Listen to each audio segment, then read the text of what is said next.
If I could get everybody who has just come in to get situated, we're going to go ahead and get started. If you need to spend some time before the end of the night to fill out your vision statement and do some other items at the beginning, please feel free to do it at that time.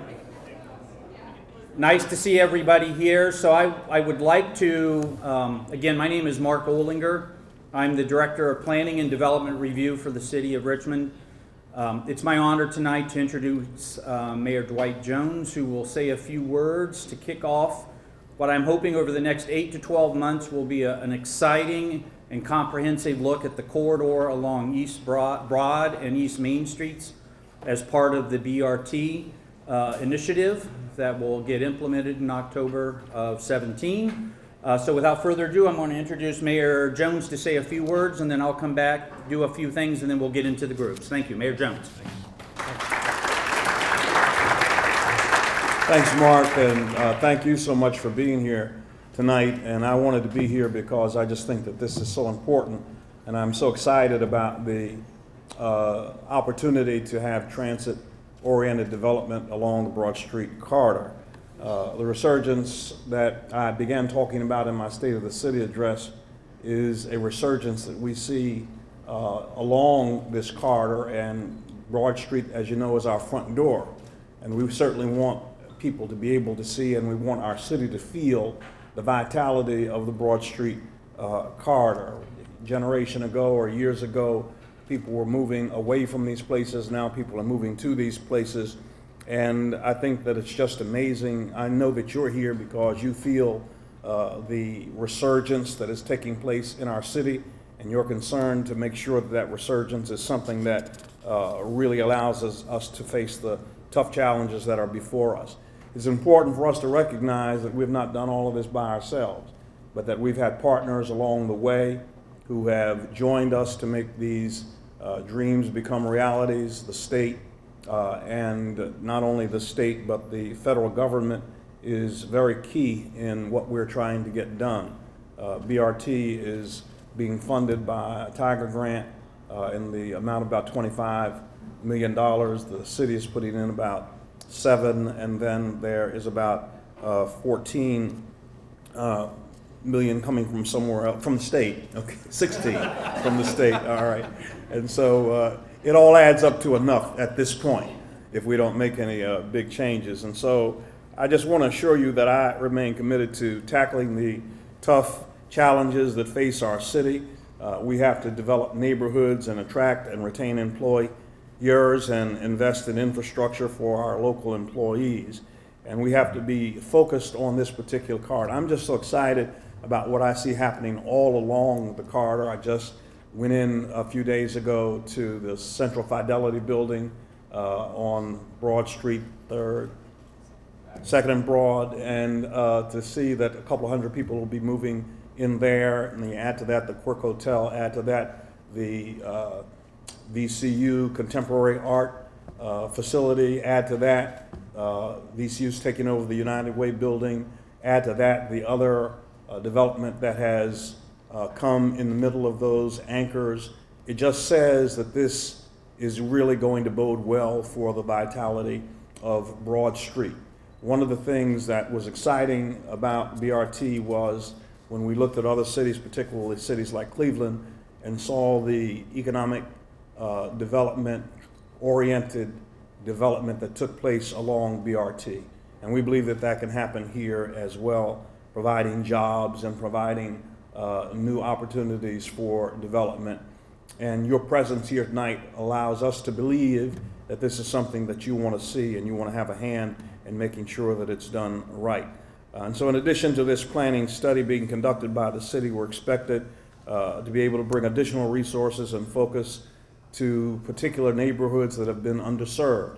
And we're particularly concerned tonight about the Fulton area, and we want to make sure that what happened there 40 years ago, somehow we are able to come back into that community and make sure that they have connectivity to BRT and the opportunity to expand with Stone Brewing going in there, bringing jobs and economic viability. We think that that is a wonderful opportunity for us to do just that.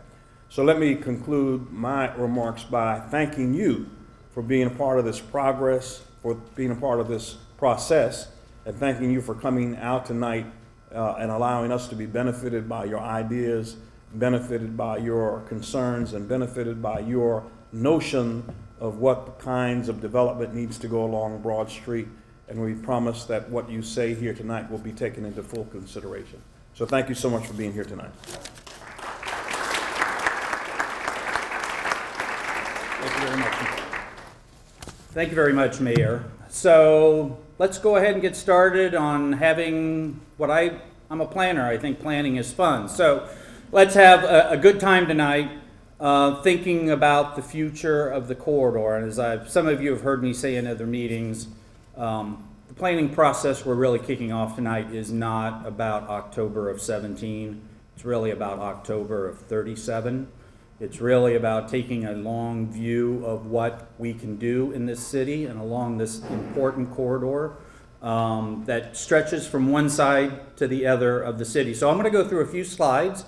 We're going to just kind of give some information that I think will hopefully tease some interest, create some excitement, think a little bit differently about how we view the corridor. So the focus of the plan really is three things. The focus is really to begin to drive economic opportunity and connections among transportation, housing, and jobs to support $1.1 billion of increased assessed value over the next 20 years. It's about not only just creating the development, but doing it in a high-quality way with a mix of units that is sustainable. We're only 62.5 square miles. We got to figure out how to do the redevelopment and the implementation in the city in the best way possible so we can maximize the benefit and the use of our land. And lastly, we're going to do it in a way that takes a good hard look at the public realm and multimodal connections along the corridor. So as the mayor said about Fulton, how do we bring it more fully into the life of the community through this process? How do we link the bike master plan, pedestrian ways, and all of that with the BRT? So it's not just about kind of how we develop the space, it's how we do it well and sustainably, and how we make connections to other places. So why are we here to get your input tonight? I think fundamentally we're trying to answer three questions along this 7.6 mile corridor. Number one, where along the corridor should development occur? You'll see some maps later tonight that show some opportunities for vacant land along the corridor. What should that development look like? We have some opportunities to think differently about how we put together our urban environment along this corridor. And then lastly, by the time we wrap up the plan, how should that development happen? And I think there's 3 or 4 things to think about that. Number one is, what are the land use policies we need to put in place to help realize the plan over the next 20 years? What are the potential financing resources either that we have or we don't have and need to think about getting to make some of that happen as well? So it's not only land use policies, it's thinking about how we help move these things forward. We're going to go through a few slides real quickly to talk about some of the demographics of the corridor, because I think that's really important to try to understand what's happening along the corridor. And some of that data will be based on this area that you see here, which are the complete neighborhoods that we have along the corridor. Next. So some quick stats for everybody. Number one is when we talk about the corridor, and one of the things I hear a lot is that we really need to extend the rapid BRT to a lot of other places to get to jobs. I'd like to at least start with the supposition tonight that a lot of jobs already exist along this corridor, a number of different jobs and a number of different classifications. So 92,000 people work along the corridor or within that half-mile buffer. Almost 2/3 of all the jobs in the city of Richmond are along this corridor or within that half-mile buffer. Population, nearly 1/4 of the city's population is along this corridor. So this is, when you think of population densities and you think of employment densities as 2 critical variables in making BRT work, we've got that here. Age. it's a younger demographic that is showing up along the corridor. And I think some of us would say, well, that's certainly true because this goes right through the heart of the VCU campus. But I think it also says that 22 to 29-year-olds make up about a third of the population. So it's people in the formation stages of their lives, professional development, people who have committed for now to come into downtown Richmond or along the corridor. The majority of the households have one or fewer cars. So if you think about how transit is not just for transit-dependent populations, but people who have made a commitment to have fewer automobiles in their life, this is another great driver for the project. When we talk about the project study area, we're going to break it down into 4 areas. And the tables tonight will be referenced around those. So there are more than one station area within each of the areas. So when you all get together and begin to think about where you'd like to work, if I can have East End, will be back there. So those folks will be managing East End. Museum, downtown, right there. Museum VCU will be over here.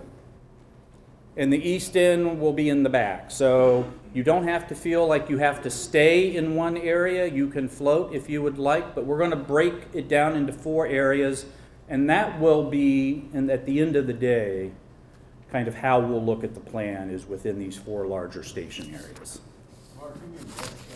West End. Did I say East End? West End. Okay, West End. I'm sorry, Ben.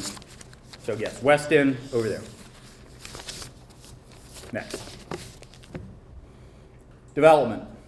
This is an area that has undergone some development. So between 2000 and 2013, approximately 23% growth in the number of households living along the corridor. Population has increased. There's been $678 million of building permit activity along this area in the last 5 years. The assessed valuation, the base by which we're going to judge what we're going to do over the next 20 years, is $6.9 billion worth of value along the corridor. But in the lower left-hand corner, I think the biggest number is 10% of the land within the planning area is currently vacant. So it's not always just along the corridor, it's those areas off the corridor as well. And I think one of the things that as you look at your maps and the respective tables tonight is to understand where those places are and how the proximity to the BRT will help spur the idea of transit-oriented development in those areas. Next. That's them again, so that's our station area planning process. So, here's your charge for this evening. How do we envision the corridor? What will we be thinking about? This is an opportunity tonight to do a little bit of thinking about that. I've mentioned the tables, so we'll have segmented discussion. There will be facilitated discussion on that. Some of us will be floating to answer other questions you might have or to discuss other topics. Over here we have our good friends from GRTC who will, if you have specific questions related to bus rapid transit, they'll be able to help you over there. We also have scattered throughout a variety of images that take a look at development character at various cities across the country, and including here in Richmond, to give you a sense about what is possible. So to think a little bit beyond that. We have lots of stickers for those activities, opportunities for you all to do that. At the end of the sessions tonight, we'll go to about 7:30. Everybody will be able to break. We're not going to come back and report out. We're just going to do that so people have the maximum amount of time possible. And without any further ado, I'm going to say please go ahead and have fun. And we're going to report back after the first of the year. At the station area, there will be more meetings, large scale, small scale, individual consultations. Looking forward to the results of this, and have a great evening, and we'll talk to you soon. Thank you very much.